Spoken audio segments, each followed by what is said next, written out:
Dobar dan, moje ime je Svetlana Vrkić i ja sam arhitekta i vlasnica arhitektonskog projektnog biroa SB Project. Danas govorimo o dve zgrade koje su obeležile karijeru arhitekte Dragiše Brašovana.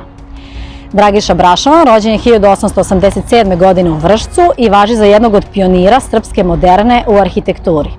Kao dva najpoznatija dela izdvajaju se zgrada Komandne ratnog vazduhoplovstva Kraljevine Jugoslavije u Zemunu, ispred koje se ja danas nalazim, i Banska palata, danas zgrada Vlade Autonomne pokrajine Vojvodina u Novom Sadu, o kojoj će nam više reći koleginica Ksenija Bunjak.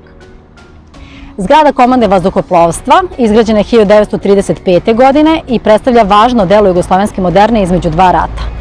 Dugo je bila jedna od najvećih zgrada u Zemunu, a danas nastavlja da dominira starim jezgrom. Građena je kao samostalni blok zgrada četvorugaone osnove sa unutrašnjim dvorištem.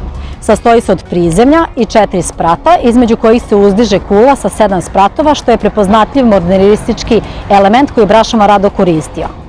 Bočna fasada, pored ujednačenog ritma otvora, ima i poznatu figuru ikara vajerke Zlate Markov.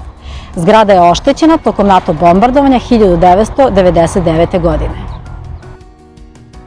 Dobar dan, ja sam arhitekta Ksenija Bunjak i danas se nalazim u Novom Sadu ispred nekadašnje Banske palate, a danas zgrade Vlade Autonomne pokrajine Vojvodine.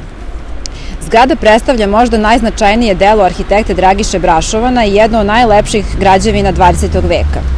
Izgradnja je završena 1939. godine, dok je osnovna ideja vodilja tokom projektovanja bila stilizacija Dunavske lađe.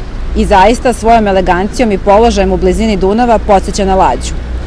Banovinu odlikuje izdužena zatvorena forma potkovičaste osnove sa elegantnom kulom na jednom kraju. Sastoji se od suterena, partera i 2 sprata.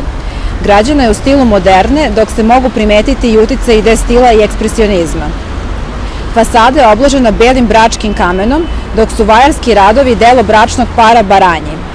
Banovina ima 5700 metara kvadratnih, duga je 185 i široka 42,5 metara, dok je kula visoka 42 metra.